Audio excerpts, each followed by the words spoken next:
My husband gambled away our life savings, then blamed me for not making enough money. I made sure he lost everything else too.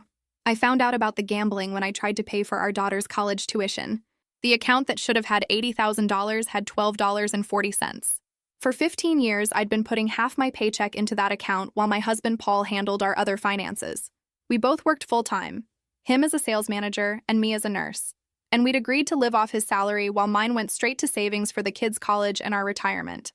Paul always showed me fake statements he'd printed out showing our money growing with interest.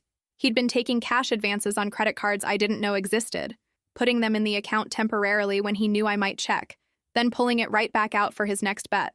The college called saying the payment bounced, and that's how I discovered Paul had been gambling everything at the casino 40 minutes from his office. He'd been going there every lunch break and after work, telling me he was doing client dinners or working late. The casino knew him by name and comped his drinks. He'd lost $300,000 over 5 years, including taking out a second mortgage on our house that he forged my signature for. When I confronted him, he actually said it wasn't that bad because he'd been close to winning so many times. He said I didn't understand gambling strategy, and that's why I was overreacting. He told me winners don't quit when they're down, and he just needed one big win to make it all back plus more. He even blamed me for not making more money so he wouldn't have felt pressure to multiply our savings through gambling. I knew divorcing him would leave me with nothing since he'd destroyed our credit and accumulated massive debts in both our names. So I got creative. First, I opened new bank accounts in only my name and had my paychecks deposited there. Paul didn't notice because he was too focused on his gambling to pay attention to real finances. Then I started my performance. I began buying lottery tickets and scratch-offs. Just a few at first. I'd leave them around the house and mention casually that I felt lucky. Paul laughed at me saying lottery was for suckers and real gamblers played cards and slots. After a month, I told Paul I'd won $5,000 on a scratch-off. I showed him a losing ticket I'd altered with Photoshop and printed on cardstock. His eyes lit up and he asked for the money to invest in his system at the casino. I told him I'd already deposited it in a new investment account that was locked for 6 months. He was furious but couldn't do anything. Over the next few weeks, I kept winning smaller amounts, always showing him fake tickets. 200 here, 500 there. Each time I said it was going into the locked investment account. Paul started buying lottery tickets himself, spending hundreds trying to match my luck. He was convinced I had some system and demanded I tell him. I said I just picked numbers that felt right. Meanwhile, I was actually working overtime shifts and saving every penny in my secret accounts. Paul was so focused on lottery tickets, he stopped going to the casino as much. Then came the big one. I told Paul I'd won $50,000 in the state lottery. I created an elaborate fake congratulations letter and even had my friend call pretending to be from the lottery office. Paul completely lost it with excitement. He already had plans for the money, including a sure bet at the casino that would triple it. I told him the payout would take 3 weeks to process. During those 3 weeks, Paul went insane with gambling fever. He maxed out our last credit card buying lottery tickets, convinced lightning would strike twice. He borrowed money from his brother, promising to pay back double when my winnings came in. He even took a loan from one of those shady cash advance places. He was so sure the $50,000 was coming, he bet everything he could borrow. The day the money was supposedly arriving, I filed for divorce and moved out. I left Paul a note saying I'd never actually won anything and that all the tickets were fake. I told him I'd been saving my real money while he destroyed himself chasing my imaginary winnings. The divorce lawyer I'd already hired had documentation of all Paul's gambling debts and the forged mortgage documents. The judge was horrified that Paul had stolen our children's college funds to gamble. Paul got all the debt in the divorce since he'd created it through criminal forgery. I got my separate savings and my car. Paul had to move back with his mother, who was disgusted when she found out he'd gambled away her grandchildren's futures. The best part was, the week after Paul moved out, the one real lottery ticket I'd bought on a whim 6 months earlier hit for $3.2 million.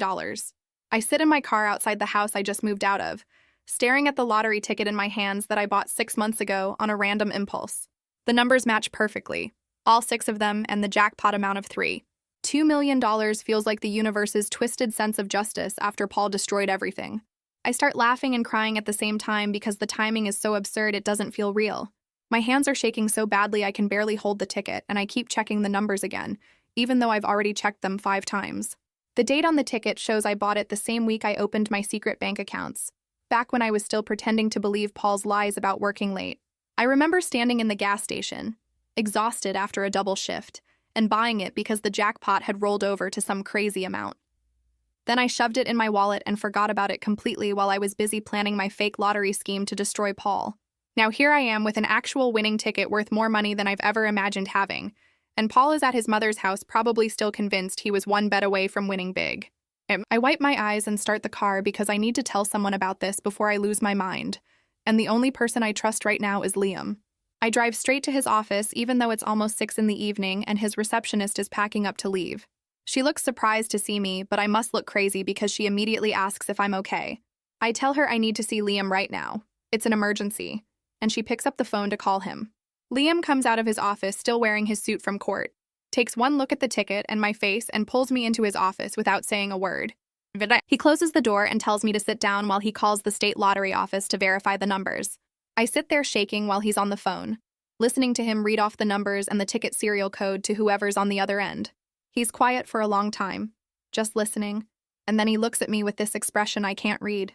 He confirms it's real and tells me we need to claim it right away before Paul somehow finds out, and I realize I'm scared my ex-husband will try to claim he's entitled to half even though we're divorcing. Liam must see the panic on my face because he starts explaining that, because I bought the ticket after filing for divorce and after separating our finances, Paul has no legal claim to the winnings. The relief hits me so hard I actually get dizzy, and Liam makes me sit with my head between my knees while he gets me water from the cooler in the corner. He sits down across from me and explains that the ticket purchase date and my separate bank account records prove this is my separate property, not marital assets. He schedules an emergency appointment with the lottery office for tomorrow morning and tells me to bring my separation paperwork and the documentation of Paul's fraud.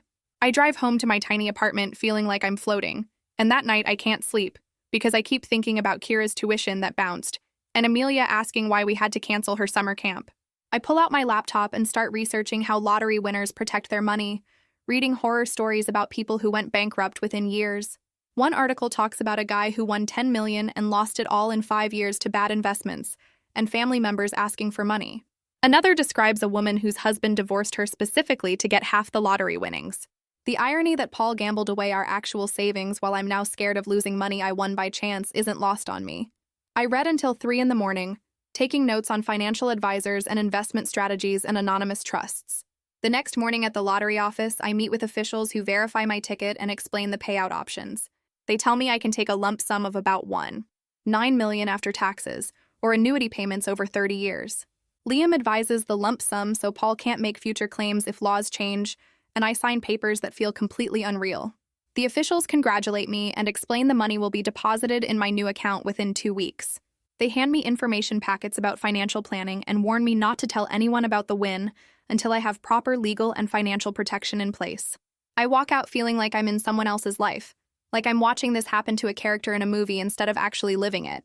I immediately call Kira and tell her to come home this weekend because we need to talk about something important. She sounds worried and asks if it's about Dad, and I tell her it's actually good news for once.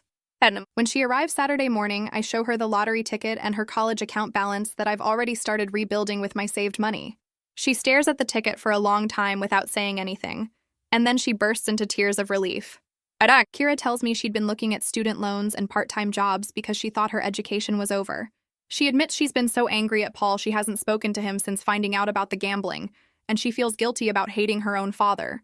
I tell her she's allowed to be angry and that Paul's actions have real consequences, including losing his children's respect and trust. She asks if the money means she can stay in the school, and I tell her yes. All 4 years are covered now. Amelia is harder to tell because she's younger and doesn't fully understand why Dad moved to Grandma's house or why we're getting divorced. I explain in simple terms that Dad made very bad choices with money and hurt our family, but now we have a chance to fix things and be okay. She asks if Dad can come back if he says sorry, and I have to tell her no. Some things can't be fixed with apologies. She cries and says she misses him, and I hold her while my heart breaks because Paul destroyed so much more than just money. A few days later, Paul's mother Shirley calls me and asks if we can meet for coffee. I'm nervous because I don't know whose side she's on, but she sounds sincere and sad. When we meet at the coffee shop near my apartment, she tells me Paul has been staying in her guest room, and she's horrified by what he did to us, especially stealing from his own children's future. Shirley tells me Paul keeps insisting he was close to winning big, and that I sabotaged him with my fake lottery scheme. She says she told him he destroyed his own life and needs to take responsibility, but he just makes excuses and talks about gambling strategies. She apologizes for raising a son who could do this to his family, and I tell her it's not her fault that Paul made these choices as an adult. 3 weeks after I tell Shirley it's not her fault, Liam calls me to say the divorce hearing is scheduled for next Thursday. Paul's lawyer has filed 3 motions to delay the proceedings, and each one got denied by the judge, who seems fed up with the tactics.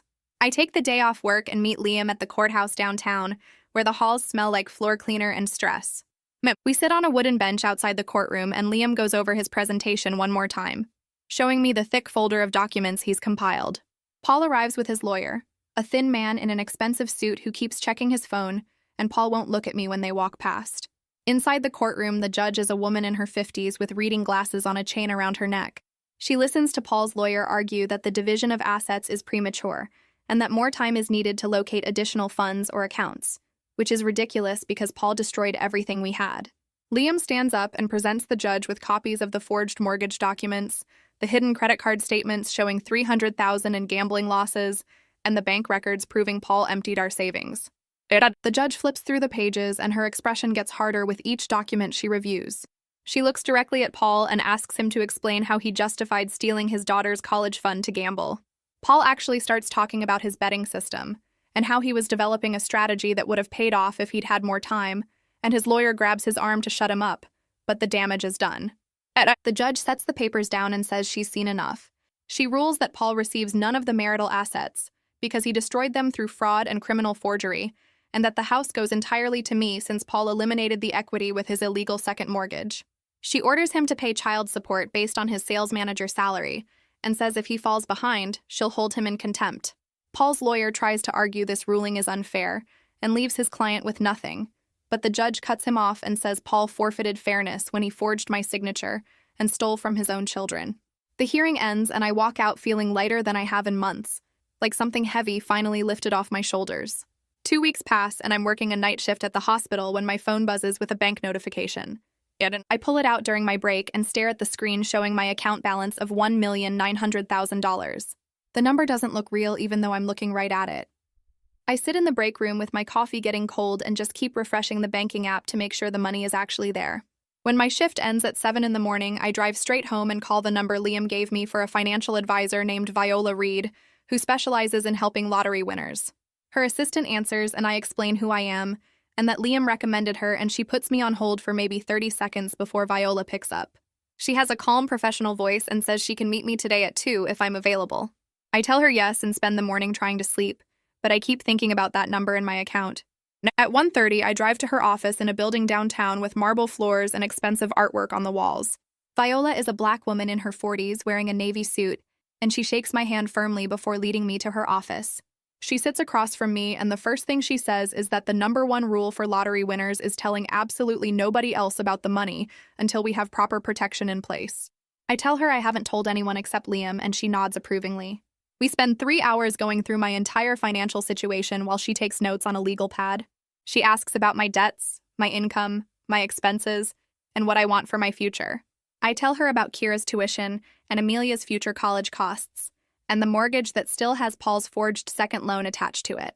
Viola creates a plan right there in her office, writing out priorities on her pad. First priority is the kids' education, fully funded. Second is paying off the house completely and clearing all of Paul's debt that got assigned to me in the divorce. Third is conservative investments that will generate steady income. And she explains that if I'm careful with the money, I could live comfortably off the investment returns, maybe even quit nursing if I wanted to. The idea of not working scares me more than it should because after 15 years of Paul's lies, I don't trust anything that seems too easy or too good. I tell Viola I want to keep my job, and she smiles and says, "That's actually smart because it maintains routine and purpose." Before I leave, she gives me homework, forms to fill out and documents to gather, and schedules our next meeting for Friday. I decide that same week to stay working at the hospital because I genuinely love being a nurse and need the structure in my life. But I also decide to use the money the way it should be used, for my daughter's futures. I call the college bursar's office and tell them I want to pay off Kira's entire 4 years of tuition in advance. The woman on the phone sounds confused and asks me to repeat myself, so I do. She puts me on hold and comes back with someone from the financial aid department who asks if I'm sure about paying the full amount. I tell her yes, and she walks me through the process of making a wire transfer for $68,000.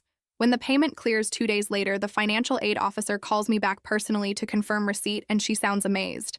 She's the same woman who called me months ago to tell me Kira's tuition payment bounced, and I tell her my circumstances changed dramatically. I set up the same arrangement for Amelia, even though she won't start college for 3 more years, putting the money in a dedicated education account that will be ready when she needs it. Telling Kira that her entire college is paid for happens over video chat because she's back at the school for the semester. She cries again and keeps asking if I'm sure, if this is real, if she really doesn't have to worry anymore. I promise her it's real, and she can focus completely on her classes and her life without any financial stress. Kurt Stevenson shows up at my house the following Tuesday with 2 briefcases full of documents. Liam brought him in as an accountant to help sort through the complete disaster of Paul's financial fraud. Kurt is maybe 60 with gray hair and reading glasses that he keeps pushing up his nose. He spreads papers across my kitchen table, and we spend 4 hours going through everything Paul did. The credit cards in both our names that I never knew existed total $42,000 in debt. The loan documents with my forged signature add another $30,000. Paul borrowed against his 401k retirement account and never paid it back, so there are penalties and taxes owed. Kurt methodically photographs every document and creates a spreadsheet tracking each fraudulent debt with dates and amounts. He explains that we can dispute the debts legally tied to my name since I never authorized them, and my signature was forged, but it will take time and paperwork. He files disputes with all 3 credit bureaus and writes letters to the credit card companies with copies of the forgery evidence from the divorce case. Some of the companies write back within weeks saying they'll remove the debt from my credit report once they verify the fraud. Others take longer and require more documentation. Kurt handles all of it while I work my nursing shifts and try to rebuild some kind of normal life. By the end of the month, he's cleared about 60% of the fraudulent debt from my name and says the rest should follow in the next few months. Paul finds out about the lottery somehow, even though I've been so careful about keeping it quiet. I'm guessing his brother Wayne heard rumors around town because people talk, and someone at the lottery office probably mentioned it to someone else. It's a Thursday evening, and I'm making dinner when someone starts pounding on my front door hard enough to rattle the frame. I look through the peephole and see Paul on my porch looking wild and angry. He's yelling that I owe him half the lottery money because we were still married when I bought the ticket. I grab my phone and call 911 while he keeps pounding and shouting about community property and how I can't steal what's rightfully his. The operator tells me to stay inside and that police are on the way. Paul won't stop screaming through the door about how I tricked him and sabotaged him, and now I'm keeping money that belongs to both of us. 2 police officers arrive within 10 minutes, and I watch through the window as they talk to Paul on the front lawn. He's gesturing wildly and pointing at my house, and I can hear him yelling even through the closed windows. One officer walks up to my door, and I open it to explain the situation, showing him the restraining order paperwork Liam filed last week. The officer goes back to Paul, and I see them having a serious conversation before Paul finally gets in his car. The officer comes back to tell me they've warned Paul about harassment, and that if he returns, they'll arrest him for violating the restraining order. I thank them and lock the door and sit on my couch shaking for 20 minutes after they leave. Paul's lawyer files an emergency motion 3 days later claiming Paul is entitled to half the lottery winnings. Liam calls me as soon as he gets the motion and tells me not to worry because we have strong evidence. The emergency hearing happens the next week, and I sit next to Liam while Paul's lawyer argues that the ticket was purchased during the marriage, so the winnings are community property. Liam stands up with his own folder of evidence and walks the judge through the timeline. He shows bank statements proving I bought the ticket 6 months ago with money from my separate account that I opened after discovering Paul's fraud. He presents the divorce filing date and the documentation of Paul's criminal forgery, and the $300,000 in gambling losses that destroyed our marital assets. Liam argues that Paul eliminated any claim to community property when he fraudulently destroyed everything we had, and that I purchased the ticket with my own separate earnings after the marriage was effectively over. The judge reviews the evidence for maybe 5 minutes before denying Paul's motion completely. She tells Paul's lawyer that filing frivolous claims wastes the court's time, and that any future motions of this nature will result in sanctions. Paul's lawyer looks embarrassed, and Paul looks furious, but there's nothing either of them can do. Wayne calls my cell phone that weekend, and I almost don't answer because I don't want to deal with Paul's family. But I pick up, and Wayne starts by apologizing for lending Paul money based on the fake lottery story. Then he asks if I can help him get repaid since Paul obviously can't pay him back, and Wayne heard about my real lottery win. I tell him I'm sorry he lost money, but Paul's debts are Paul's responsibility, not mine. Wayne gets angry and says family should help family, and that I'm being selfish when I have all this money now. I point out that Paul didn't think about family when he stole from his daughter's college fund and gambled away their futures. Wayne says that's different and I should be the bigger person. I tell him he made a choice to loan money to someone with a known gambling problem, and that's on him, not me. He calls me some names and hangs up. I block his number and hope that's the end of dealing with Paul's side of the family. Kira comes home for winter break in mid-December, and she looks healthier than she did at Thanksgiving. We're having coffee in the kitchen when she tells me her grades improved this semester, now that she's not constantly worried about money. She joined a campus group for students affected by parental addiction, and says talking to others who understand helps her process what Paul did. But she tells me about other students whose parents gambled or drank or used drugs and destroyed their families. Hearing that she found support makes me feel less guilty about the situation, even though none of it was my fault. Kira asks if I'll go to a family session with her and her campus counselor when she gets back to the school in January. She says the counselor does family sessions over video chat and thinks it would help us both. I tell her yes immediately because I want to support her healing however I can. The video session with Kira's counselor happens on a Tuesday evening when Amelia is at a friend's house. I sit at my kitchen table with my laptop open, staring at my own face in the little camera box while I wait for the session to start. Kira appears on screen from her dorm room, and then the counselor joins from her office on campus. The counselor introduces herself and thanks me for making time for this session. She has gray hair and kind eyes, and she explains that Kira has been working through some complicated feelings about her dad. Kira looks nervous sitting at her dorm room desk with her hands folded in her lap.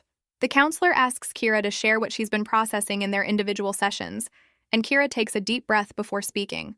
She talks about how she remembers Dad teaching her to ride a bike and helping with her science fair projects, and how those good memories feel tainted now that she knows what he was doing during all those years.